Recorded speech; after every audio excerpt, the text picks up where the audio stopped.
Hello, and you're watching another episode of the Live Today show right here on CAN TV Channel 21.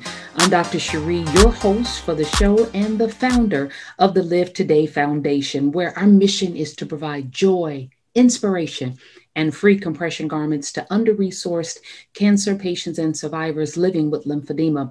Now, for those of you that may not be so familiar with the Live Today show and with the Live Today Foundation, I'd like to share my screen with you. Oh my God, I still got to get used to this whole sharing of the screen thing until we can get back into the studio. But you can find us, the Live Today Foundation, at www.live-today.org. Go out to our website. It is chock full of information, educational resources. And matter of fact, we're going to visit the website today as part of our showing.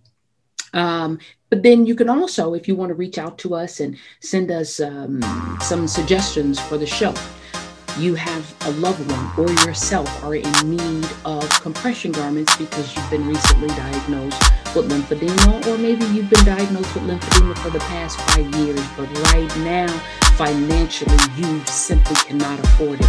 We do not want any lymphedema patient out there who are in need of garments to not be able to get the treatment that they need and deserve. And then you can also just give us a call at 754-220-0234. Again, that phone number is 754-220-0234. And for those of you that follow us on social media, get the word out there and get your friends to follow us as well. And for those of you that are out there on social media and didn't know that we had a social media page, you can find us on Facebook, Instagram, and Twitter at livetoday.org. That is livetoday.org. And you can also find all of the past episodes of the show. You can find additional educational videos that we put out for our constituency as well on YouTube. Just search for Live Today Foundation and you can find all of the videos that the Live Today Foundation has for you out there. So today's show, we are doing something a little different. Today's show really is I wanted to take this opportunity to point out some of the opportunities that are available for you out there on our website. This show is geared not only to patients, but also to the physicians and the healthcare providers who care for them. So our website has resources for both patients and for the healthcare profession, even though we are more heavily patient-focused on our website at this time, but we are growing and developing. And right now, I just feel that there are so many patients who not only need to be well informed about what lymphedema is, the importance of treatment. There are now new technology out there and tools available for detecting lymphedema early and therefore preventing chronic debilitating lymphedema. That I just really felt that they needed to be more aware and educated and knowledgeable. And so I've geared the website currently very much so patient focused, but we do have information out there for the physicians and other healthcare providers that treat patients with lymphedema. So let's do this. I want to share a couple of videos with you. Here we go. So now let's head on over to the website because there's some things here that I want to share with you guys. You can see here, I want you guys to take a look at this video. And after we view this video, we're going to be highlighting one of the Live Today Foundation's recipients of free compression garments. But first, I want to bring your attention to this particular video right here. Take a look. I'm Dr. Cherie, and I once enjoyed a full life as a highly successful occupational and environmental medicine physician, overseeing 22 facilities while raising 2 beautiful daughters until that moment when everything changed. October 1st, 2008, I found a mass in my right breast, and it was stage 2A invasive ductal carcinoma. 1 year after treatment, I developed disabling lymphedema in my right arm, hand, and fingers. And at the age of 42, after 16 years of practicing, I lost a career I've wanted ever since I was 2 years old, and I had to completely reinvent myself. I recall my radiation oncologist to be the first on my medical team to even mention the risk of lymphedema, and she told me that it was only 1 to 2%. What her and I did not know at the time was that lymphedema is a much larger issue. According to recent published studies, 1 in 3 at-risk cancer patients will develop lymphedema. The prevalence of this issue is real.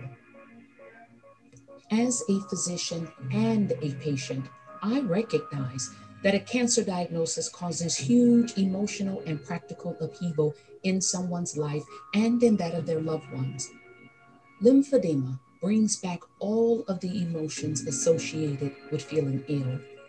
Women with lymphedema exhibit higher levels of psychological, social, sexual, and functional morbidity. Compression garments are constant reminders of the cancer experience, and many of us have difficulty performing the essential functions of our jobs and then are summarily dismissed and unemployed. Your patients are looking to you for your expertise, quality care, and guidance. They have no idea what could be waiting for them on the other side of cancer, but you do. I'm asking you to help them avoid a potential pitfall that could derail the rest of their lives even after their breast cancer is considered cured. I'd like to share with you 3 things I think you can do to help your patients avoid this lifelong chronic condition. Number 1, educate your patients.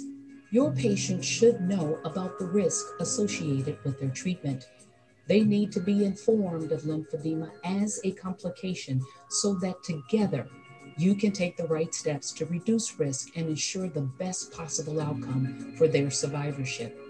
Number 2, explore the latest microsurgical techniques that have made an impact on mitigating secondary lymphedema. Many of the world's most prestigious cancer centers have implemented preventative programs for their cancer patients. I encourage you to reach out, seek advice from your colleagues, and learn more about how to address lymphedema proactively in your practice.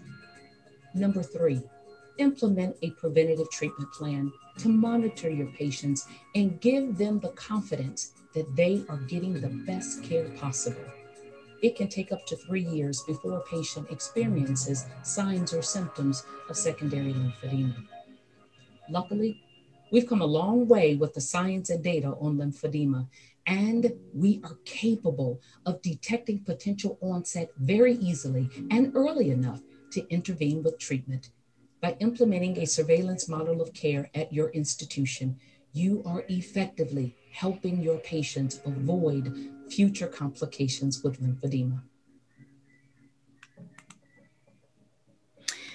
So guys, I wanted to share that particular video with you because you can see that these are the types of valuable educational materials that we have on our website. But that particular video addressed both patients and physicians and other healthcare providers. And so I just wanted to give you a sample of what's out there, but I'm super excited to bring to you right now and highlight Nikia Page. She is a recipient of the Live Today Foundation, a set of compression garments, and I'd like for her to share her story with us on tonight. And so now we are back with the beautiful Miss Nikia Page. Look at this beautiful woman. Now, guys, I could not have planned this if I tried. She is wearing the color for right? Awareness Month. Now, it just happened to be her scrubs, but it meant the background for the month. This was perfect timing. Nikia, absolutely. Yeah, it was. Thank you. Thank you. Thank you. I wanted to have you on because you're one of the earlier recipients of compression garments from the Live Today Foundation. And I think it's so important to share stories so that people can appreciate that I'm not in this alone. There's somebody who may be my next door neighbor. You know, they may be recognizing where you work and go, oh my God, that's where I got my treatment. So anytime someone feel like a kinship or connection, it kind of helps break those barriers. All right. And you're too beautiful not to show off. You're too beautiful not to show off. So here we go. So tell us this. I know that you're diagnosed with cancer. What type of cancer were you diagnosed with? So I had breast cancer, ductal carcinoma, in the left breast first. And then, first I was diagnosed 2 times. See, look at this story. 9 months apart. 9 months apart. Like having baby. Yeah. Yeah. That's true. World. Okay. So yeah. That first time you were diagnosed, what type of treatment did you go through that first time? So the first time, because the tumor was like 3 centimeters, it was nice and big. It just came out of nowhere, really. We did the chemo first and then radiation to follow. But before I even started treatment, because I was 32 years old at the time, I'm 40 now. I know I don't look 40, but I'm 40. I don't have any family history. So with that being said, the surgeon was like, all right, let's do a genetic test on you and just make sure. And I'm thinking in the back of my mind, like, it's going to be negative. You know, that type of stuff don't run in my family that I know of, you know. Well, 2 weeks later, I just happened to be at my oncologist's office, and we were already coming up with the plan of the chemo and how we were going to proceed with it and everything. And then I got a phone call from the surgeon. It's like, your test results were positive for BRCA2. I said, BRCA who? Okay. I'm like, send it over to the oncologist's office because I'm here now, and then we can go over the results. So got the results, went into the room with the oncologist, and he like, look, this is and I'm like, even though I'm a medical assistant, certified medical assistant, I've been a medical assistant for 20 years as of this year. So I'm familiar with the medical background of everything. But at that time, I was like, what did you say to me? I got to do what now? You want to cut my boobs off to get some more? Like, what are you saying to me? You know what I mean? Right. And I'm just like, okay. So he like, you know, because of that positive gene you have, we recommend double mastectomy and then, you know, a possible, you know, do you want any more kids? I'm like, no, you know. He like, well, you're going to have your ovaries removed at one point. And then I was just like, wait a minute, hold on. So at that time, I was just like, look, you gave me too much information. My mind is already set to do the chemo. So we did the chemo. And I did chemo. I actually worked during the whole entire time. I was actually working in peds cardiology at the time. So I worked every day. The only day I didn't work was during chemo. So I did that for like 4 months. And then had a month off and then did radiation. I think I had a lumpectomy. And then I did the radiation. Ah, okay. So, how many treatments of radiation that first time? I had 33 days of radiation. You and me both, Mama. Yeah. Wow. 33 days. And you know what's so crazy about that? As far as the lymphedema is concerned, because they were telling me about all of that, I really didn't have a real issue with it at first. So it was just like my left arm would be like a centimeter bigger than my other arm. So it wasn't really an issue at that time. It became an issue when I got diagnosed with breast cancer second time in the right breast. So 9 months after having chemo, I was diagnosed again. The MRI that I had, just a follow-up, just make sure everything on this left side was taken care of. The MRI picked up a 4 millimeter spot in the right breast. So because of that, my doctor was like, well, let's do a biopsy. I'm like, hey, I'm with it. Proactive, let's do it, you know, because I don't want to deal with this anymore, you know. And against that phone call the next day, I was like, yeah, I don't like this phone call right here. So, you know, in my mind, I'm thinking like, you know, I'm like, this can't be real. You know what I mean? Like, I just finished chemo. I just finished, you know, the chemo was very strong. So I'm like, I can't do this again, you know. So I was just like, well, I just thought it was going to be that 3% that didn't get it. You know what I mean? I just had high hopes, you know. And I'm like, well, so close, you know. And he was like, yes. And I'll never forget the conversation that my oncologist had with me. He came in the room and I'm just in that blood pressure sky high. Cause I'm just like, this can't be for real, you know. So he come in and he like, you know, he had a little laptop and he put his laptop down and he said, Nakia, you know, you were my star patient. And I don't understand how you even went to work like that because that chemo was so strong. I had to cut him off right there. I said, hey, don't give me all that. What's some test results? Let's talk about that. Because you don't pacify me to tell me. Let's get to the bottom of it, you know. And he was like, yeah, you're positive for breast cancer. I said, this can't be for real. You know, and then I just started bawling because I was looking forward to having my port taken out of everything that following year. And he was like, yeah, it's positive. And I was like, how is that even a thing right now? You know, and he like, I said, well, I guess I got to give me a new set of boobs now, you know, because I'm not going through the chemo again. Right. And he said, yeah, he was like, but he did tell me, he said, you know, I wouldn't even allow you to go through that again because you're still recovering from the chemo. You know, and I'm just like, yeah, you ain't kidding, because I feel like an old lady in a young body, but okay. Right. You know, so then I ended up having a double mastectomy in May of 2014. Okay. So I wanted to say, like so far, count all the surgery, I'm just saying I had 10 plus surgeries within the last 5, 6, 7 years. So, yeah, don't look like it, do I? No. But, yeah. I just had my ovaries and fallopian tubes removed December 1st of last year. I just finally got that done and over with, yeah. I was like, yeah, just go ahead and take them out, because ovarian cancer, I don't want no parts of that. No. But as far as the lymphedema, it started to occur maybe like after surgery number 6. Okay. So because my left side was getting manipulated so much, the lymphedema just flared up, and then it was just mostly in my arm. Mm-hmm. And then like March of 2017 is when I developed a new lymphedema, which was in my hand. So my hand just swelled up all of a sudden. I want to say I had surgery that March of 2017. My daughter went on prom, and maybe like April of 2017, my hand just like, I was like, what's going on with my hand? Mm-hmm. And I was just like, okay, I think that's lymphedema. So I went to see a lymphedema clinic and got compression stockings and stuff, with compression sleeves and everything. But I just know that you got to change it every 2 years. So I'm like, okay. So like now I'm having a little flare up because of the weather. It's so weird. Like everything flares it up. Yes. I'm over it. I'm over it. You brought up so many important points. First point that you brought up was that at some point somebody had talked to you about lymphedema when you were first diagnosed. You recall, was that your breast surgeon?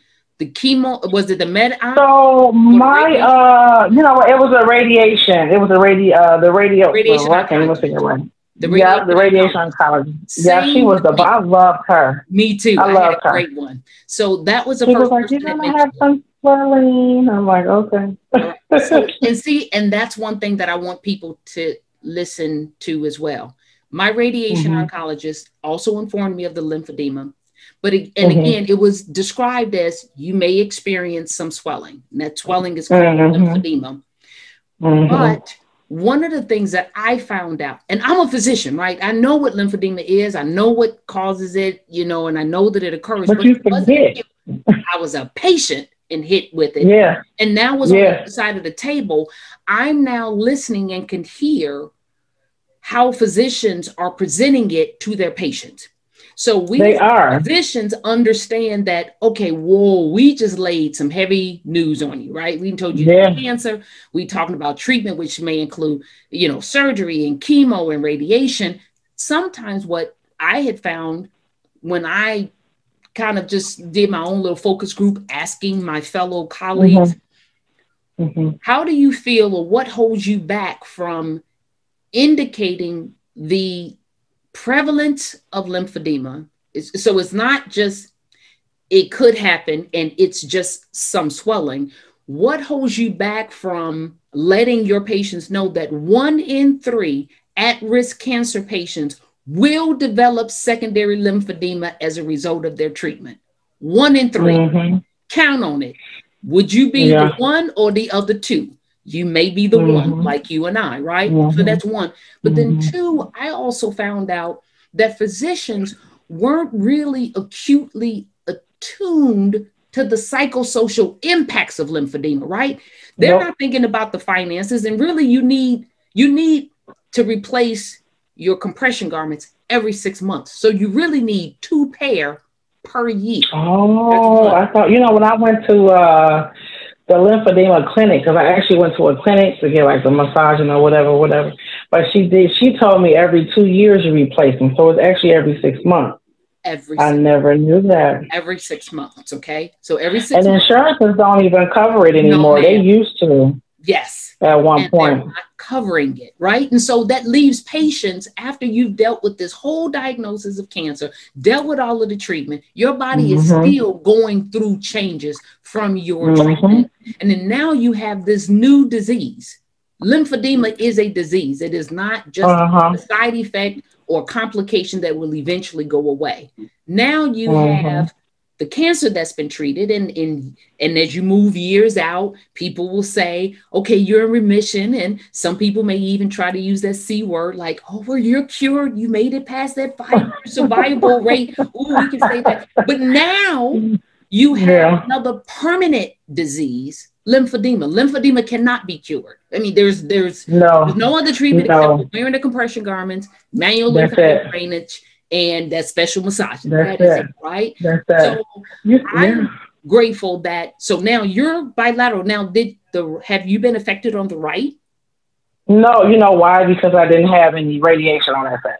So once I got diagnosed with that in March of 2014, I just went on and did the double mastectomy, because I'm like, look, I'm not going to go through any of that treatment because I'm not going to deal with it. But even going through that, the reconstructive surgery, because I did a double mastectomy with immediate reconstructive surgery. So I had the surgeon doing that, and the other surgeon came in and did her thing. So I think I was in surgery probably about good 6, 7 hours maybe. Makes sense. And the funniest thing to me is when I came out of surgery, I was just like, half a tight, but I'm just like my boobs are gone, because I was like a double D before all of this happened, And the surgeon came in and she said, "Nakia, you look good." I said, "What I'm supposed to look like when I come out of surgery?" I wasn't sure. I was like, "Am I supposed to look strange? Like, I don't know what's the look you're supposed to have when you come out of surgery." But she just looked at me. She said, "You don't even look like you was in there that long." I was like, maybe it's the lashes. Grace and mercy. So tell everyone this. How did you happen to find out about the Live Today Foundation? So one of my co-workers told me about it, because I was telling her, I was like, I need to buy some more compression garments, because I really need to get a set of 2, but I only got 1. So I do need to get some more. But I was like, I need to get some more. And I was like, they costly, which is why I haven't got them yet. And she was like, oh, I'm going to give you this information about this doctor, blah, blah, blah. And I was like, okay. But I don't know where she got it from. Like, I don't know where she got your information from, but she passed it on to me. So then I passed it on to another one of my coworkers who worked with me, and she had breast cancer too. So she's one of my fellow sisters. And I was just like, but I can tell she had bad lymphedema. So me and her were talking about lymphedema. And she was like, she said, "Girl, nobody didn't tell me that." I said, okay. I said, what's crazy? They probably touched on it a little bit, but because cancer was the word that you were really like focusing on, you probably wasn't paying attention. Correct. I was like, but just get you some compression garments anyway. So her arm is kind of big, but she didn't know about compression garments at that time. So I just said, I passed information on to her so she can get it, because I said, I know you have flare-ups. Correct. Because I still got flare-ups. Like my hand, like today, my hand was just flaring up, and then it'll go down. Yes. So I can just put the information, and she actually, I seen her with a compression garment on. I said, "Where you get that from?" I'm like, "Where you get that from?" So she used it. She was like, "Yeah." I was like, "Okay, good." So now that I know this information, and by me working in healthcare, it gives me opportunities to pass it along to people. Correct. And see, and that's one thing So, I love, and we want you to continue to be an advocate for the Live Today Foundation and pass that information on to as many people as you possibly can, because yeah, now Live Today is providing free compression garments, but there is now new technology out there that is able to detect subclinical lymphedema. So you remember when you stated after your first surgery, you know, your lymphedema wasn't that bad. Maybe it was like 1 centimeter, wasn't that bad. You most likely could have been in those subclinical stages, because lymphedema develops from stages 0 to 3. So you may have been in stages 0 and 1. There is now new technology out there that is able to, when you get tested baseline, like before any treatment, so before any surgery or chemo or radiation, and then they follow you periodically on a regular basis, every 3 to 4 months, while you're in treatment, right? Because this is when the signs and symptoms could show up. You stand, and it looks like a scale. Here's the beautiful thing. It looks like a scale. You stand on it, bare hands, bare feet, takes 30 seconds. You don't feel a thing. It measures a score. Your clinician knows what the score is, and the score is just measuring the fluid in your body. And so now the clinician can look at that level, and as soon as it changes, when it changes above a certain extent, put you in compression garments for 4 weeks. You wear them 12 hours a day for 4 weeks, coupled with simple massage at home. Guess what, girlfriend? 87% of individuals completely avoid having the chronic debilitating lymphedema like you and I have.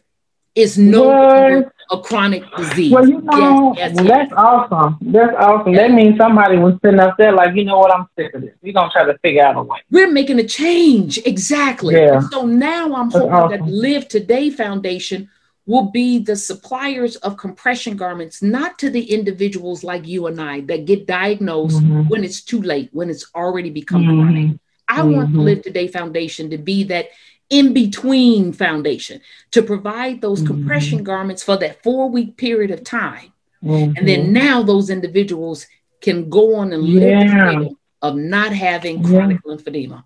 Yeah. That's awesome. You know, because as you're talking about it, I'm sitting here thinking, and I'm like, my oncologist and the radiology oncologist touched on it, and my oncologist, he touched on it, but not a lot. So, but that's because they didn't have a lot of resources either, you know?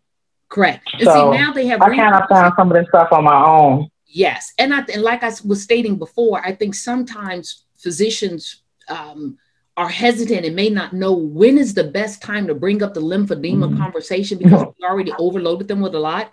But I can say that as a patient with the chronic lymphedema, I would say telling me sooner rather than later, especially now that you can preface it with not just, hey, you know what, 1 in 3 cancer patients, at-risk cancer patients, will develop lymphedema. You may be that 1 in 3.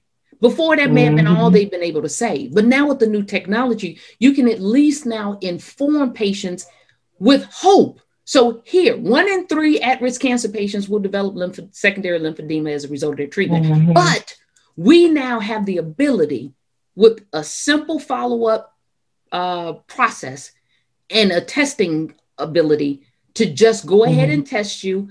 We're going to make this part of your routine when you come in for your regular visits. And as soon as we see a difference, boom, we'll address the lymphedema if we need to.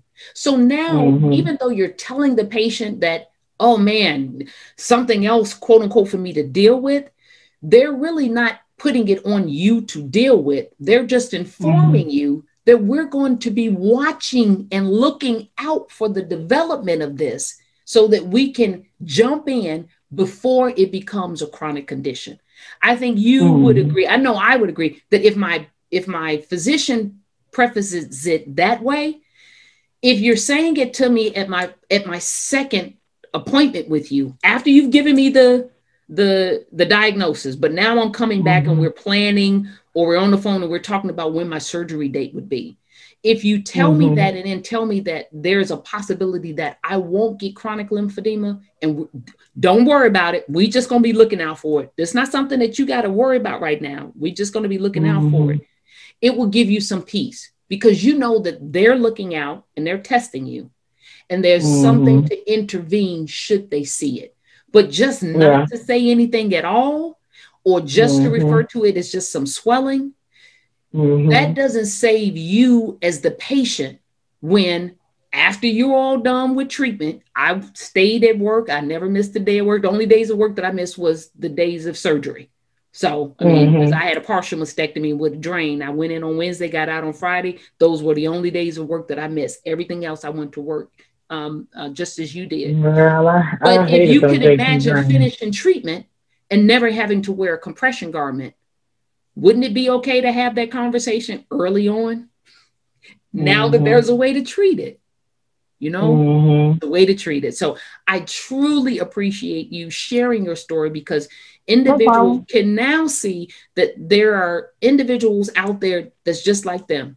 Now they may not be as beautiful as you, and they certainly may not be able to have a testimony that they're 40 looking like they're in their 20s. That's all right. Everybody say that. They like, you got any kids? I'm like, yeah, my daughter's 21. They like, you got a what? I'm like, yeah. Yeah.